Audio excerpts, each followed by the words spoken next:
ఇది ఒక ఉన్నతమైన ప్రమాణాలతో మన రాష్ట్రం గ్రో అవుతున్న దానికి నిదర్శనం. డ్యూరింగ్ గ్లోబల్ సమ్మిట్లో ఈ విజిట్ రావడం, ఆయన 4 మహానగరాలకు ఇచ్చినటువంటి ఆపర్చునిటీలో మన హైదరాబాద్కి ఇచ్చారు ఈ ఆడడానికి కోసము. So this is great recognition for us state and city. ఎందుకంటే మనకు ఎప్పటి నుంచో కూడా ఒక హాస్పిటాలిటీకి కానీ, ఇంక్లూజివ్ బిహేవియర్ కానీ, ఒక డిగ్నిఫైడ్ నేచర్ కానీ హైదరాబాద్ సిటిజన్ స్పెక్టేటర్స్కు ఇమేజ్ ఉంది. కాబట్టి ఆ ఇమేజ్ని సస్టైన్ చేయాలి, అందుకోసమే ఈ మ్యాచ్ తీసుకురావాలి అని ఉంది. సో మనం ఫస్ట్ మనము ఆయన బాగా ఇన్వైట్ చేయడం ఇంపార్టెంట్. సో మ్యాచ్ బాగా జరగాలి.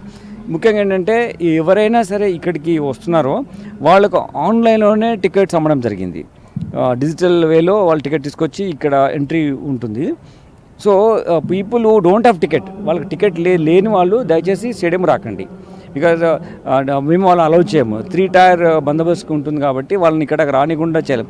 కానీ జనాలు చూస్తాము, మెస్సీని చూస్తాము అనే ఉద్దేశంతో రావచ్చు. కానీ ఈజ్ జెడ్ కేటగిరీ, సో ఎవరికి కనబడకుండా డిఫరెంట్ రూట్లో మేము తీసుకొచ్చి స్టేడియంలో అప్పచెప్తాం. సో ప్రజలకు ఆయన చూడడానికి అవకాశం ఉండదు. బట్ ఇదంతా మేము లైవ్ టెలికాస్ట్ ఉంటుంది కాబట్టి they can happily seat at home. People ఎవరైతే టికెట్ కొనలేకపోయినా, వాళ్ళు దొరకలేదో వాళ్ళు ఇంట్లో కూర్చొని హ్యాపీగా చూడొచ్చు.